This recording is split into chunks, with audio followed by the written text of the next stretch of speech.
Espacio solicitado. El contenido y las opiniones vertidas en este programa son de exclusiva responsabilidad de los productores y no comprometen la posición, pensamiento ni criterio de Televisión Universitaria.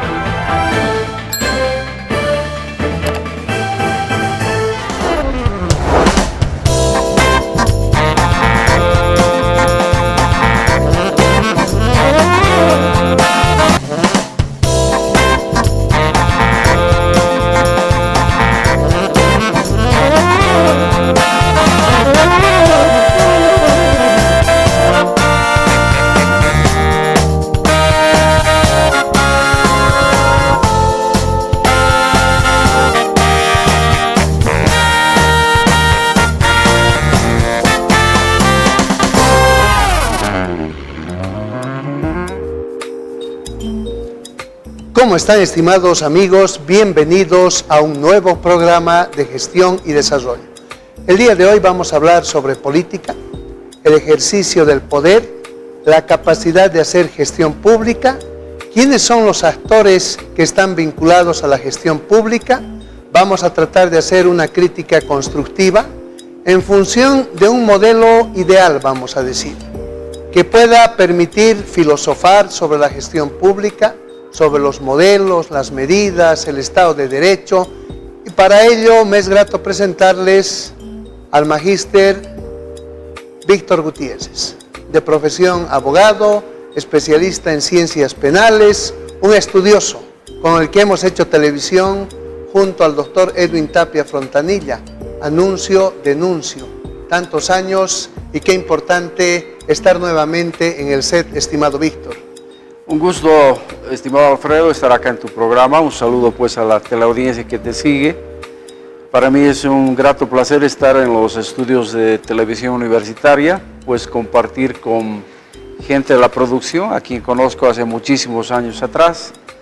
La gente que está detrás de cámaras es la gente que yo conocí muy jovencito, siendo dirigente universitario. Y con mucho placer siempre los veo, bueno, los estoy viendo de muchos años ahora. Y un gusto estar contigo, Alfredo. Pues somos viejos amigos, siempre inquietos por el quehacer del país, y has traído a nuestra memoria a una persona muy importante para nosotros dos, porque junto al doctor Tapia Frontanilla, en este mismo sede, en estos mismos estudios, tuvimos durante varios años programas muy bonitos, decimos nosotros, no digo yo, lo dirá la gente, pero extrañamos y extraño obviamente al doctor Tapia, un personaje, una persona muy buena y distinguida en nuestro medio, y por lo tanto pues para mí es interesante retomar contigo el análisis y en la pretensión siempre de aportar, ¿no? Esa es la idea. Es importante aportar. El doctor Tapia Frontanilla, director de opinión en otrora, hoy fallecido, pero nos hace recuerdo a muchas columnas que hemos escrito también en el diario Opinión. Creo que nos han jubilado antes de tiempo, pero se vuelve interesante, ¿no? A veces tiene más poder la publicidad, la presión económica, que la misma literatura, que está vinculada a la filosofía, y a cuestionar y proponer, que hemos hecho toda la vida, ¿no? Proponer que se mejore la gestión en distintos niveles, y la gestión implica análisis de lo político, el ejercicio del poder vinculado al liderazgo, lucha de intereses, pero en democracia bien ganada tenemos que trabajar ese equilibrio. Pensemos en razonar, estimado Víctor, ¿cómo vemos hoy la temática, la problemática, vamos a decir, política en nuestro país? Bueno, es una pregunta fundamental en estos momentos, y bueno, en Bolivia casi siempre, porque hemos gozado de muy poca estabilidad política a lo largo de nuestra vida republicana, si vale el término, y hoy nos encontramos curiosamente en un momento también muy parecido a fines de los años 90. ¿Por qué digo muy parecido? Porque estamos, desde mi punto de vista y del análisis político, en una especie de fin de un ciclo político que se inauguró en la última fase a partir del año 2005.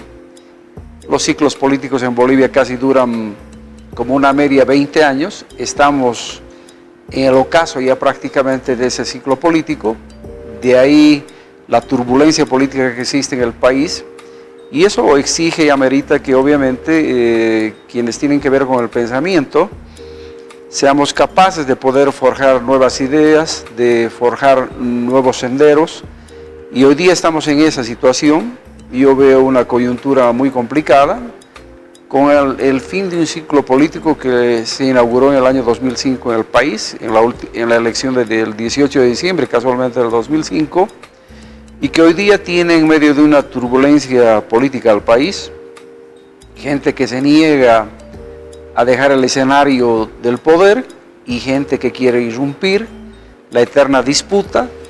Y bueno, estamos en eso observando que lo que da de acá en adelante es que los actores políticos sean capaces de forjar y formular nuevas propuestas, nuevos proyectos, que ojalá emerjan. Yo creo que la situación así lo exige. Por lo tanto, yo considero que estamos asistiendo al fin de un ciclo político que inauguró el MAS el 18 de diciembre del 2005 concretamente. Es interesante el ciclo político asociado al ciclo económico, al rendimiento de la economía, a las contingencias, en algunos casos contradicciones que se dan en la economía. Pero me pongo a pensar lo siguiente: entre los resultados que hemos tenido de todo este ciclo económico, nos damos cuenta que hay un bajón en el nivel de formación, de la educación, y por ende en el nivel de filosofía y proposición para hacer desarrollo. Entonces, cuando se hablan de propuestas en un ámbito universal, en la democracia, va a haber disentimiento. Y el disentimiento es bueno, como en la universidad, vamos a decir, porque ese disentimiento va a permitir generar complemento. Entonces, ese complemento es interesante cuando no hay resentimiento. ¿Y qué es lo que pasa? Si nosotros tenemos gente resentida, gente odiadora, es difícil hacer gestión. Alguna vez pensábamos en términos religiosos, porque escuché a un pastor y también a un sacerdote católico, y decía, sin perdón no puede haber gestión. Entonces, gestión significa avanzar significativamente en el constructo de la economía, por ende los intereses de las clases que tienen intereses, valga la redundancia, encontrados, porque hay desigualdades en una sociedad, y el que lidera tiene que tener la capacidad que, aplicando un modelo, las medidas, puede ir resolviendo paulatinamente esos problemas. Pero hoy se ha caído todo. Tenemos más en el escenario antivalores, vamos a decir. Y esos antivalores no son parte del liderazgo para hacer política. Entonces, ¿qué viene hacia adelante? Porque en nuestro medio, el que estudia está raleado, teoría de conjuntos nada más. Podemos hacer doctorados, postdoctorados, maestrías, demostrar profesionalmente, pero no vamos a llegar a la parte política, pero tampoco nos interesa. Pero sí nos interesa que exista gente con capacidad, con visión, que pueda planificar y gestionar resultados e impactos de la inversión. Sí, tú has tocado un tema vital, y eso radica en que precisamente los agentes de cambio, que son aquellos que están involucrados, por ejemplo, en lo que estamos refiriendo, en el quehacer político, no están, digamos, a la altura de los grandes desafíos del país. ¿Y eso por qué? Porque la crisis también se refleja, y se refleja de manera patética en ese escenario en el país. Hay una devaluación, digamos, de los actores políticos en cuanto a su formación, a su capacitación, a su forma de encarar la relación política con los otros actores, donde, como tú apuntabas de manera muy atinada, más prevalece a veces el odio, el resentimiento, que el propio raciocinio, que la fuerza de las ideas, o la fuerza o la fortaleza de una propuesta como tal. Entonces, así es muy difícil avanzar. Tenemos agentes que no están hoy día a la altura, digamos, de ese gran debate, y eso se refleja en todos los escenarios de la vida social y política del país.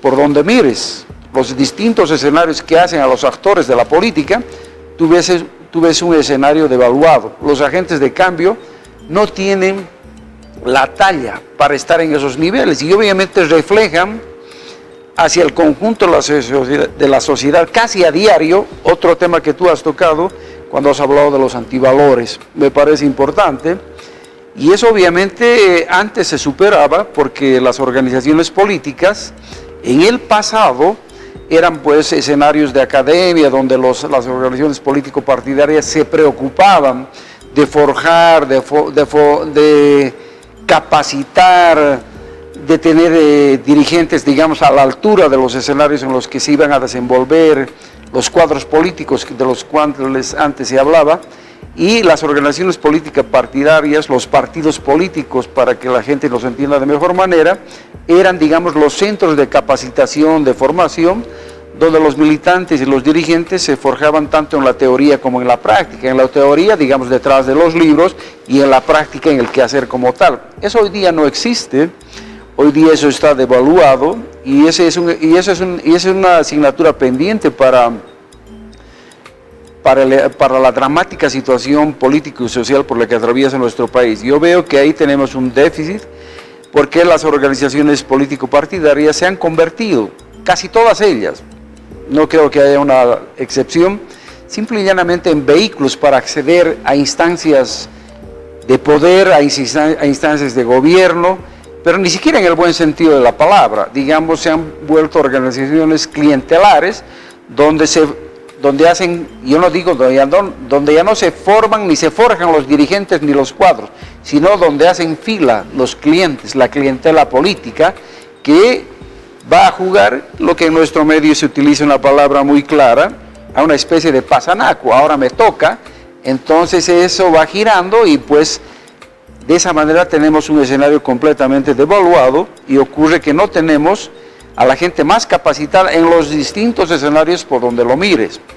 Más aún con una gran falencia, y es el hecho que tú también has tocado como docente universitario e investigador y estudioso, por lo tanto, de que la gente que, digamos, estudia y se capacita está relegada hoy día. Hoy día la meritocracia es el último elemento que se toma en cuenta cuando debiera de ser a la inversa, debiera de ser la gente más capaz la que esté en un distinto escenario. Por ejemplo, en el manejo de la cosa pública, pareciera algo ideal, pero debiera de ser así, es decir, para cosas específicas, para cosas muy técnicas, tú debieras de dotar y poner en esos puestos a la gente que califica, a la gente que tiene los méritos, que tiene la capacidad suficiente como para desarrollar, sino simple y llanamente porque tenga una camiseta partidaria. Ese es el gran déficit que hoy vive Bolivia. Por lo tanto, si los partidos hoy día no existen, los partidos solamente existen 6 meses antes de una elección, donde se forman, se agrupan para disputarse espacios de participación político-electoral, más no digamos para pensar en el país como tal. Y ahí tienes obviamente un completo fracaso. Hoy día, por ejemplo, tenemos un escenario donde tenemos un gobierno que prácticamente es un gobierno agotado, es un gobierno carente de iniciativas, un gobierno que se ha aplazado casi en todos los órdenes de lo que acontece al presente, pero lamentablemente, si somos respetuosos del orden constitucional, tenemos que apostar a que este gobierno, aunque esté en las condiciones en las que se encuentra, tiene que culminar su mandato. Sí. Hay que apostar a que culmine su mandato, que haya nuevas elecciones y que ojalá en ese nuevo escenario electoral pueda emerger un proyecto político distinto, responsable para con el país. Pero eso es cada vez más difícil en Bolivia porque los partidos políticos hace mucho tiempo atrás que se han vuelto organizaciones clientelares.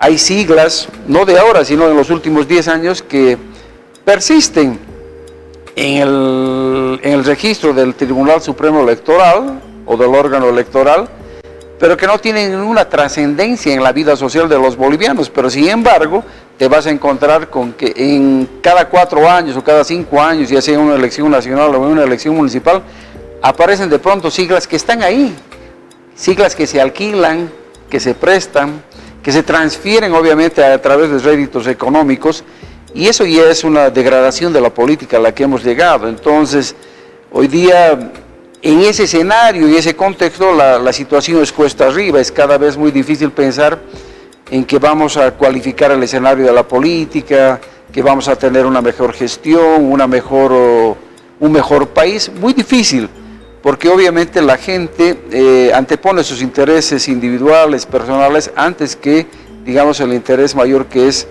el bienestar de la sociedad como tal, en todos los órdenes de la vida social. Por lo tanto, vivimos una crisis política profunda, una crisis social también muy grave. Ni qué decir del escenario económico. El escenario económico está cada vez más complicado y tenemos, desde mi punto de vista, un gobierno que se niega, digamos, a asumir algunas determinaciones, que no tiene la valentía y el coraje de tomar algunas medidas que las puede tomar. Y obviamente porque para ellos es más importante el discurso, la fachada, antes que aceptar una realidad por muy dura que ésta sea, y eso debiera de hacerse. Yo siempre digo que lamentablemente en nuestro país, casi todos los que están en el escenario de la política nacional no piensan en el Estado ni en Bolivia, ni en tener un mejor país el día de mañana. En lo que piensan es en las nuevas elecciones. Por eso tienes a autoridades timoratas que no son capaces de tomar la sartén por el mango, que no son capaces de asumir medidas heroicas en pro del país, de la perspectiva del porvenir, si es que tenemos porvenir. Porque obviamente ellos están jugando al cálculo político, están jugando, sí, esto me va a disminuir el caudal electoral que pueda o no tener. Esa es la forma de razonar. Entonces ahí tienes con que las cosas están muy mal, pero si bien este escenario es poco alentador, la gente que todavía se motiva, que quiere estudiar, que hace política, esa gente bien intencionada que debiera, digamos, de asumir el desafío de participar y debiera darse el desafío de sacar a Bolivia de la situación grave en la que nos encontramos. Claro, porque es bastante complejo. Estamos hablando de administrar lo público, pero lo público en esencia no se gestiona, no se decide, planifica, organiza, dirige, se integra, se comunica asertivamente entre los actores y tenemos, por así decirlo, cualquier cosa, cualquier tipo de dirección, entre comillas.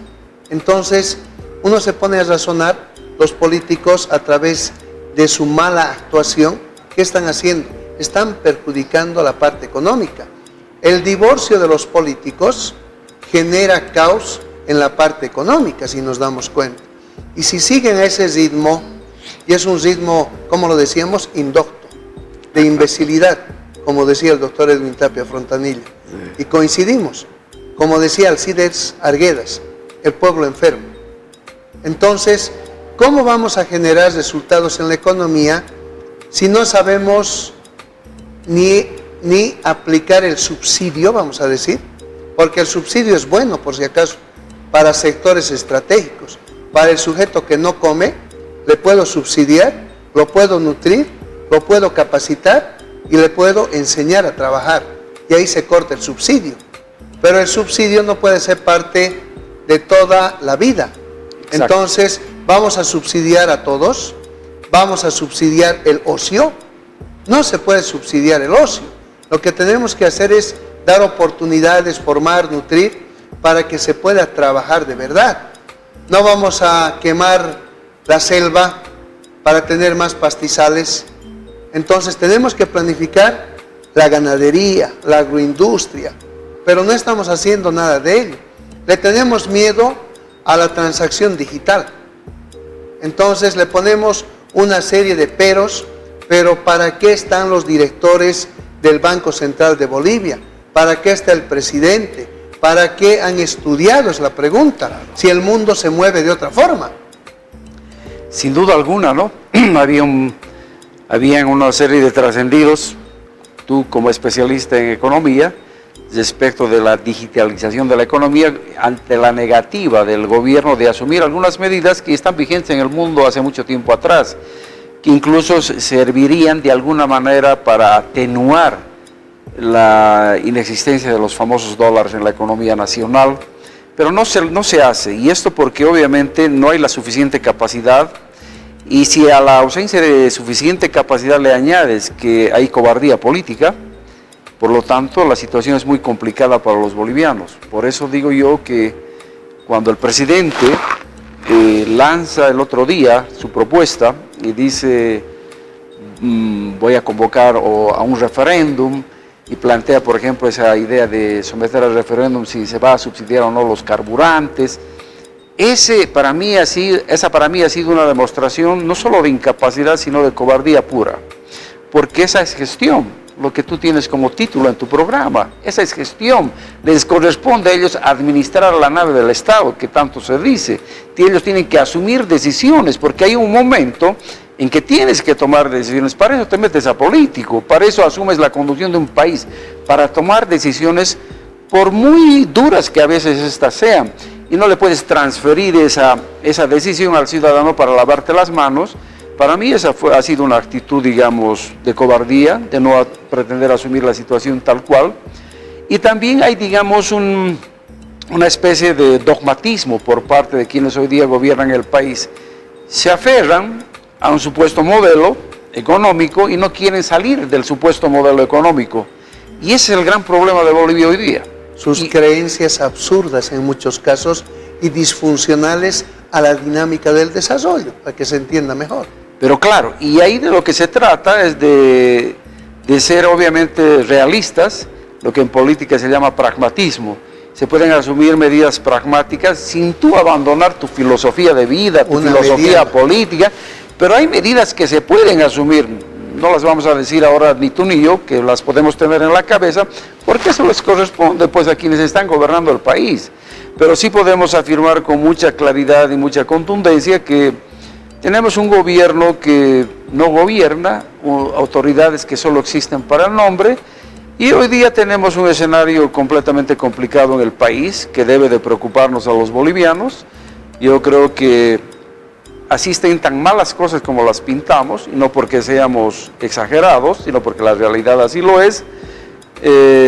Hay que aguantarnos, no nos queda otra que esperar a que culmine el mandato de este gobierno y entre tanto obviamente ser capaces de forjar nuevas ideas, nuevos proyectos, tratar de que la sociedad boliviana entre en una especie de remesón política y social para poder, digamos, hacer las cosas de mejor modo, darle lugar a la gente que le corresponde en el lugar para el cual ha sido asignado o por el cual se ha preparado o ha estudiado. Tú apuntabas eso de que los profesionales hoy día están venidos a menos, y es una gran verdad.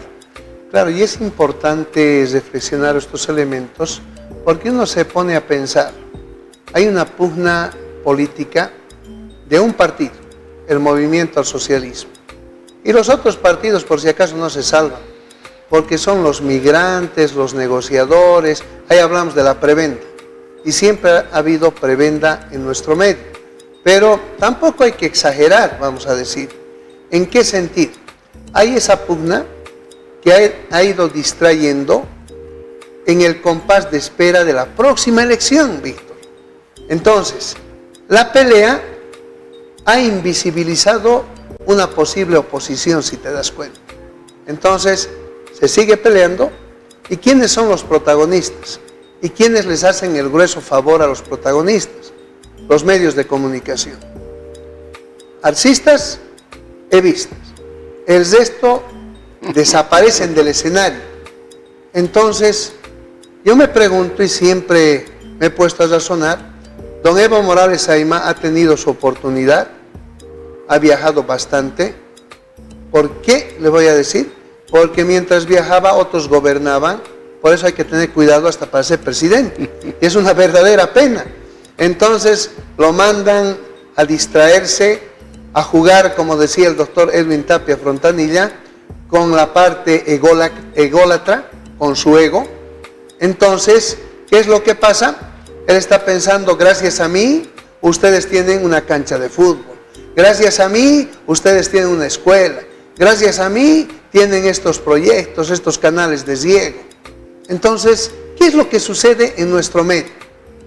El ególatra piensa que es un líder absoluto y que la gente no piensa y que no interactúa. Y el presidente también no asume su rol. ¿Y qué es lo que pasa? Está consultándole al que tiene menos formación académica para tomar decisiones, cuando él ha estado en Inglaterra, ha tenido otro tipo de formación. Y tú tienes razón, Víctor, porque el presidente tiene que tomar decisiones. Pero también se ha visto en Latinoamérica cómo puede tomar el presidente, y no estoy hablando de Bolivia por si acaso, decisiones cuando en algún caso se ha metido con la familia en el ámbito de la corrupción, o el familiar lo ha quemado al presidente. Entonces, le bajó la espuma. Espero que ese no sea el caso de nuestro país.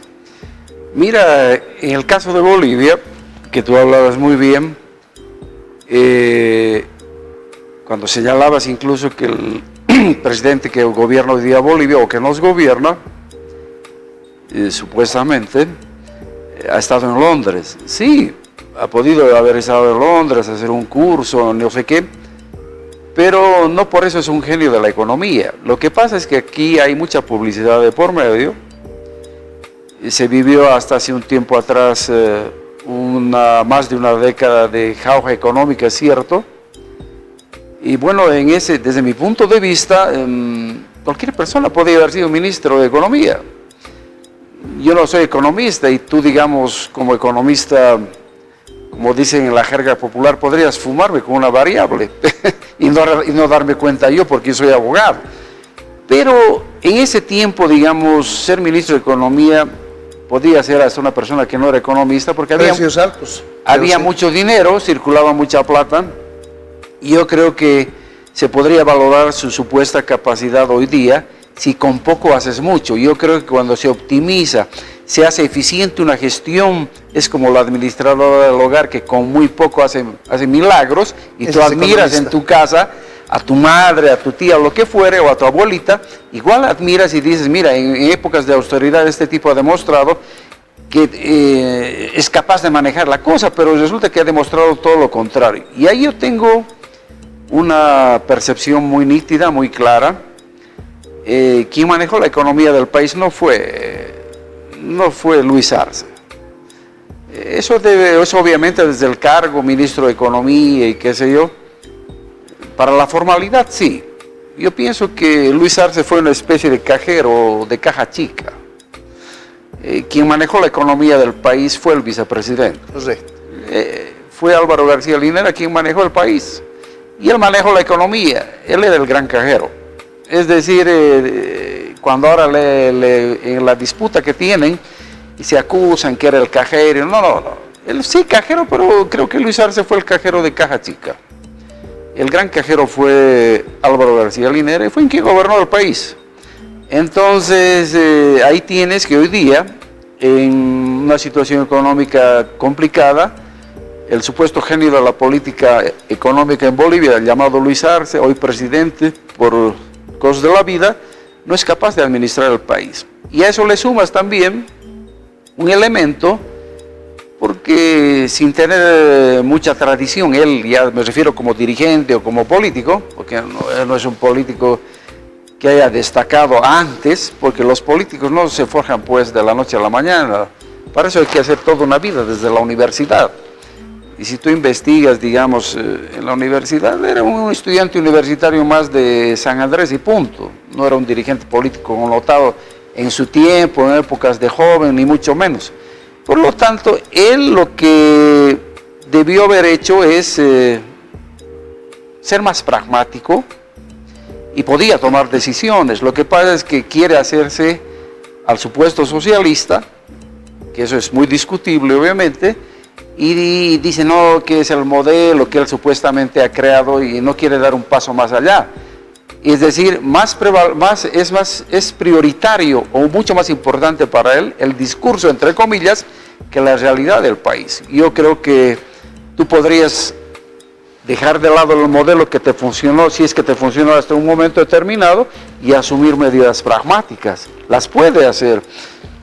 Tú con seguridad que adivinas cuáles son aquellas, pero tal vez en otro tema, en otro escenario podríamos profundizar. Les he pasado hasta los del Banco Central de Bolivia propuestas. Sí, y resulta que no las toman, No las toman porque ellos supuestamente, o Luis Arce quiere ser el abanderado de un supuesto modelo económico que no es tal.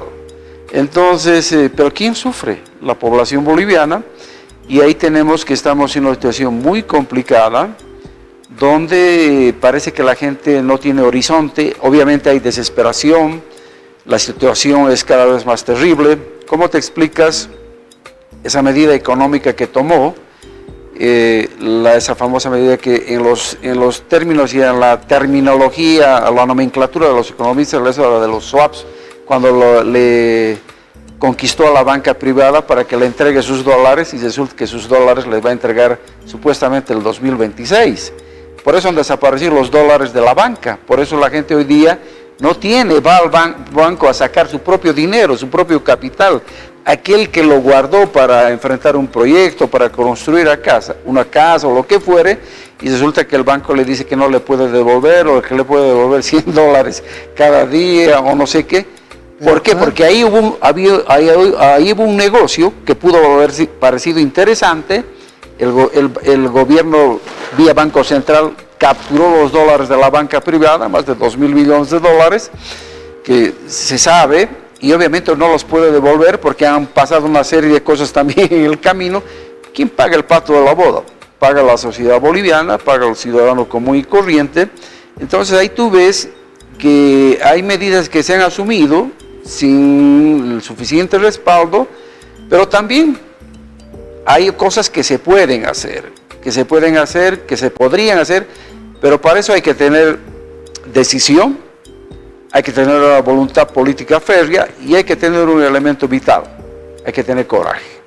Y eso hoy día, no solo desde hoy día, si tú conoces al presidente te das cuenta de que es como pedirle peras al olmo, ¿no? Es que es importante reflexionar lo siguiente.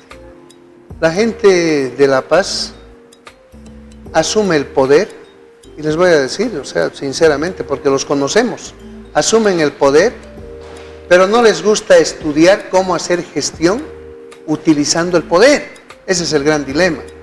Y la gestión en función de lo democrático, en función de disminuir las desigualdades, y fundamentalmente en función de investigar posibilidades, de acordar tiempos, espacios, recursos, pero no lo hacen. Entonces, por eso hablaba del ególatra. Entonces ellos dicen, gracias a mí, entonces, y la sociedad se ha acostumbrado a eso. Nosotros vamos al cajero, porque he visto en las redes sociales, entonces sacamos nuestro dinero, y yo le voy a agradecer, me voy a arrodillar ante el cajero. No corresponde. ¿De que le voy a poner guirnalda al alcalde? Pero si está trabajando para nosotros, cobra sueldo, es nuestro empleado.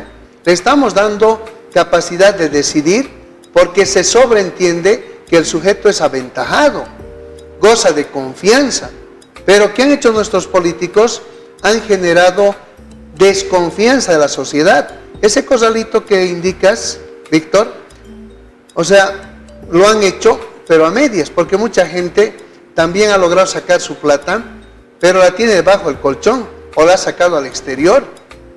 Y lo peor de todo esto es que cuando viene la gente de afuera hacia Bolivia, ya les están obligando a que cambien sus dólares al tipo de cambio vigente, cuando tenemos un mercado paralelo que está vendiendo o haciendo la transacción en más de 10.2. Entonces los vecinos hacen más o menos a esa equivalencia. Entonces, ¿por qué tenemos que generar mayor nivel de descrédito, vamos a decir, de desconfianza ante la comunidad internacional? Y ahora quiero pasar, a partir de estos elementos que tienen que ver con el riesgo país, a lo que está ocurriendo. Esa marcha hacia La Paz, de Caracollo a La Paz, que en Vilavila ha tenido sus primeros enfrentamientos. Don Evo Morales, que está en camino, pero que decía, voy a retirarme de la marcha porque me quieren acusar de sedición, de provocar, cuando él, partiendo, ¿qué ha indicado? Que esta es una marcha pacífica. Entonces, algunos correligionarios siempre van a hablar de más, eso es obvio, pero aquí tenemos que hacer una interpretación del ejercicio del poder. Este es un llamado de atención. ¿Para qué? Para que culmine su gestión el presidente, pero también le están indicando que tienen que haber medidas correctivas, que tiene que haber un escenario de diálogo. Tenemos que saber cómo resolver el problema de los dólares, de los hidrocarburos y generar mayor estabilidad en este escenario en el que el riesgo país, el descrédito, es grandísimo y no nos va a permitir acceder a crédito de la cooperación internacional, Víctor. Sí, yo creo que hoy día vemos una disputa política completamente encarnizada, obviamente, en el partido gobernante, y eso obviamente trae consecuencias muy serias. Lo que yo veo es que hay ausencia de Estado hace mucho tiempo atrás. Ahí están las imágenes, por ejemplo. Se podrían asumir algunas determinaciones, no se las toma, y esa ausencia de Estado obviamente es peligrosa, porque el ciudadano común y corriente, bueno, puede decir acá sálvese quien pueda y la ley del más fuerte, aquí va a primar la ley de la selva, y eso no es así. Tenemos un gobierno cobarde que no incurre en una sola medida creativa, no es capaz de tomar una determinación, y obviamente las disputas políticas internas están llevando a un triste y deplorable desencuentro entre bolivianos. Eso es lo que hay que lamentar en este momento.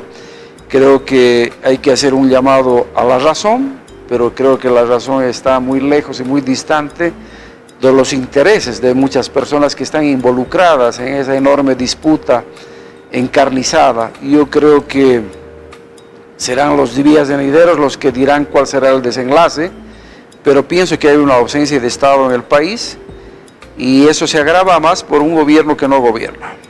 Claro, un gobierno que no gobierna, que ha generado la contracción de la economía, que busca culpables, y los culpables son Yanine Áñez, Evo Morales Ayma, pero son elementos de tendencia. Pero acá lo que quiero llegar es a lo siguiente. Se hace tanto problema el gobierno, se hace chipa, vamos a decir en términos populares, hasta con el Censo Nacional de Población y Vivienda. Yo no entiendo por qué se complican tanto los políticos y no estudian de verdad la tendencia de crecimiento poblacional, o por ahí no hay crecimiento poblacional, porque estamos espantando y haciendo escapar a la gente. Tiene que ver con la migración, pero también tenemos errores de censo, que tiene que ver con la capacitación, con los sujetos que han hecho la entrevista censal, el llenado de esas boletas. Pero ¿qué es lo que pasa? No queremos asumir. Y desde las alcaldías, por ejemplo, si todos fuéramos honestos, ya tendríamos por distritos la población, la clasificación de la población, porque a partir de la OTB del distrito y de los distritos se tiene la demanda municipal que está justificada. Entonces, ¿qué es lo que está pasando? ¿Estamos jugando al engaño? No hay que complicarse mucho, hay que trabajar un pacto fiscal, pero también en Bolivia, Víctor, hay que romper el duopolio. Y el duopolio significa que históricamente nos gobiernan paseños y cruceños, y están evitando que Cochabamba sea un nexo importante y que el oriente también pueda ser parte de otro tipo de interacciones. Sí, y comprendo plenamente lo que acabas de señalar, pero el gran dilema de nuestra región, me refiero a Cochabamba, somos nosotros mismos. Es decir, nuestra propia gente es enemiga del propio cochabambino. No es un eslogan aquel el que el cochabambino practica la actitud del cangrejo, ¿no es verdad? Todo aquel que quiere surgir o levantar cabeza es jalado para atrás por los demás. Ese es un tema digno de estudio y que los cochabambinos deberíamos de asumir autocríticamente. Es decir, Cochabamba hace mucho tiempo atrás que ha dejado de ser dirigida, liderizada o enrumbada por verdadera gente de Cochabamba. Y cuando hablamos de Cochabamba, para nada estamos discriminando a nadie. Yo creo... Pero tenemos un alcalde paseño, paradójico. Estamos hablando en el sentido sano de una verdadera identidad regional que debiera de haber. Tú acabas de tocar un tema. Por ejemplo, en Santa Cruz, en el sentido positivo, pues creo que hay 2 departamentos en Bolivia, pero donde hay una identidad regional muy fuerte, digna de admirar, es en Santa Cruz, y es muy bueno. Y el otro departamento que le sigue, pero en otro sentido, con identidad regional, es Tarija. Los tarijeños también tienen una identidad regional, pero no digamos al nivel que la tienen los cruceños, que en el sentido positivo es bueno, porque ellos se preocupan por su departamento, por su región, la sacan adelante. No por nada hoy día Santa Cruz es un departamento tan poderoso, tan potente, pero en Cochabamba somos enemigos de nosotros mismos. Es más fácil descalificar, es más fácil impedirle que surja un cochabambino, pero en cambio si viene otra gente de otro lado, tiene las puertas abiertas en todo sentido. Y yo tenía un dato que creo que ahora debe ser incluso más dramático. Hasta hace 6 años o 7 años atrás, de cada 10 ciudadanos que viven o habitan en Cochabamba, 7 u 8 no eran cochabambinos. O sea, la minoría son los de Cochabamba. Han migrado. Entonces, el cochabambino es buena gente o bueno cuando está fuera del país. Ahí todos son amigos, todos se quieren. Pero vienes aquí a tu tierra, a tu propia región, y tu propia gente es la enemiga tuya. No deja surgir, no deja progresar.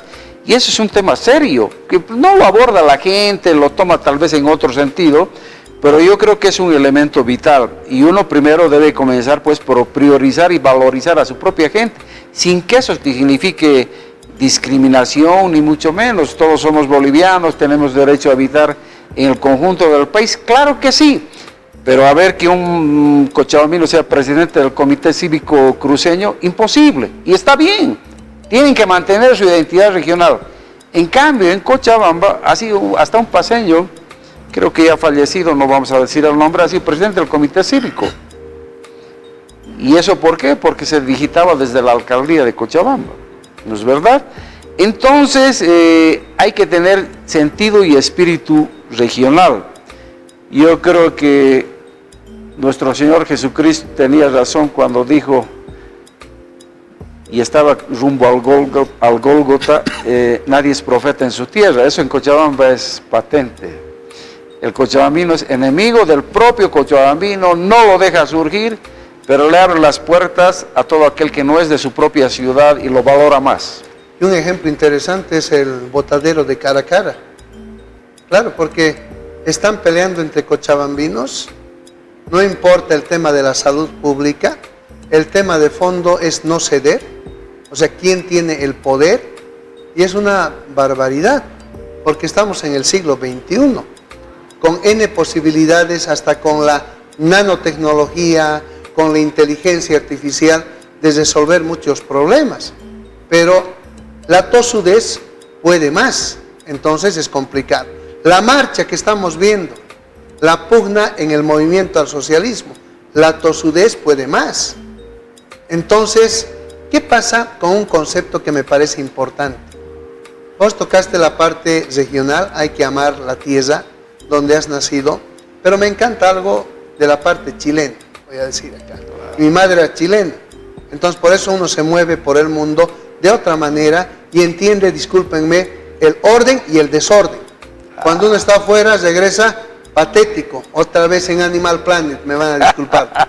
Entonces el desorden, que tienen que botar la cáscara de plátano en la calle, que tienen que botar sus bacterias escupiendo en la vereda, entonces que tienen que pasarse el semáforo en rojo porque les da la gana, y si uno les llama la atención, le nombran, ¿no es cierto?, como si uno fuera parte de su familia. Hijo de puntos suspensivos nada más, para que entienda la gente. Entonces, ¿qué es lo que pasa con los chilenos? Los chilenos se identifican como chilenos, son nacionalistas, claro, y tienen doctrina de Estado. Y la doctrina de Estado, ¿qué resume? Son chilenos y están unidos por la razón o por la fuerza. Así y ahí dicen 2 niveles de inversión: educación fundamental y el tema de las armas. Entonces, ¿y nosotros a qué le apostamos? ¿Al método halcón? Al conchazo, en términos populares. Sí, voy a ser molestoso. Entonces, no puede ser eso. Tenemos que ser más racionales. Sí, sin duda alguna, ¿no? Tocamos temas, quién sabe, cotidianos, pero valen la pena para el ejemplo, sirven como una especie de pedagogía para que la gente los entienda. Es un programa de televisión, lo que tú decías es muy claro, un ciudadano boliviano que cruza la frontera de Bolivia, ya sea a Chile o a Perú, y lo primero que hace es manejar con el cinturón de seguridad, pero vuelve al país sin cinturón de seguridad, transgrediendo todas las reglas. Y eso es porque obviamente nos hace falta educación, más educación y siempre educación. Y esa es una asignatura, digamos, a la que poco tiempo le dedicamos y poco apoyo le damos como Estado, como país. No hay educación. Entonces, en la medida en que tengamos un ser humano que desde niño se eduque, se forme, se capacite, vamos a tener un mejor país. Y no vamos a hacer de la política un medio de vida. Porque hay gente que ha tomado hace mucho tiempo atrás como un medio de vida, como un medio de enriquecimiento ilícito, y por eso tenemos un país cada vez para atrás, no para adelante. Entonces, yo creo que este tipo de espacios, los que tú convocas en tu programa, son interesantes porque podemos desarrollarnos, decir un par de cosas más allá del eslogan, y qué importante sería que el ciudadano común y corriente en su casa se tome 5 minutos para meditar respecto de qué pasa con el país, hacia dónde vamos. Nuestro voto es importante, cualifiquemos a la gente, formémosla, no tengamos un país como el que tenemos hasta el día de hoy, que la gente piense en el país, en el Estado boliviano antes que en las próximas elecciones. Esas debieran de ser premisas fundamentales, pero bueno, eso hay que corregirlo nuevamente desde abajo.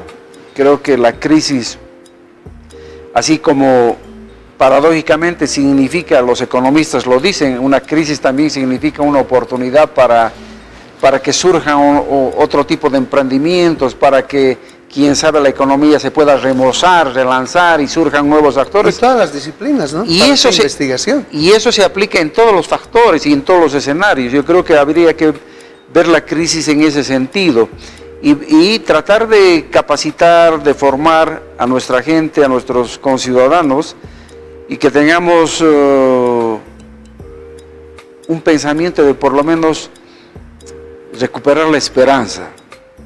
Yo creo que habría que pensar en aquello.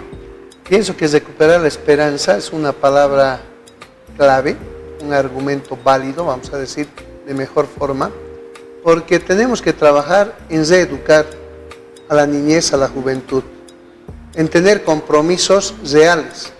Una decisión individual tiene que ser cavilada para impactar positivamente en la colectividad. De eso se trata. Toma de decisiones inteligentes, informadas, que no estamos trabajando. Y todo en la vida tiene su momento. Y de acuerdo al mérito, al sacrificio, a la pasión que pueda tener el sujeto, va a ocupar el escenario que le corresponda. De eso se trata la vida. Para jugar fútbol, voleibol, básquet, todo, o sea, va a venir como consecuencia de un trabajo bien estructurado, de la lealtad ante una sociedad, no de la deslealtad. Entonces, recuerdo en este escenario algo interesante, nos reímos a carcajadas cuando hablamos del problema de salud en nuestro medio, de los cochabambinos. ¿Y qué le planteamos a Gunter Paz? ¿De qué muere la población cochabambina? 20% muere de paro cardíaco. Pues esto es broma, por si acaso, ¿ya? Y el 80% ¿de qué muere? De envidia. Entonces, no seamos desinteligentes emocionalmente, porque la desinteligencia emocional traducida en la envidia y la comunicación dirigida, vamos a decir, provocan un escenario hipócrita. Y el escenario hipócrita genera daño económico al Estado y demuestra que la gente no está convenientemente trabajada para que se haga cultura, que significa riqueza. Entonces hay que tener mucho cuidado en ese aspecto, Víctor. Sí, yo añadiría o añado algo más a lo que tú muy bien puntualizas, de que en el ámbito, por ejemplo, de la política, los bolivianos debieran dejar el canibalismo político. Yo creo que hay que tratar de hacer y que sea la razón y la fuerza de los argumentos la que se imponga, y no el insulto, la descalificación, el levantar la voz, el gritar al adversario, sean, digamos, quienes... o enjuiciarlo. quienes, digamos, sean la carta de presentación de determinados actores políticos. Lamentablemente a ese extremo hemos llegado hoy, y si pensáramos un poco, yo creo que es posible reconducir, reorientar, reencauzar la suerte de nuestro país, porque de eso se trata. Al estilo de la economía circular, que me parece interesante con esos conceptos. Por supuesto, señores televidentes, tenemos que seguir trabajando en la perspectiva educacional, en generar valores en las universidades. Tenemos que trabajar la educación, no solamente la instrucción, es indispensable.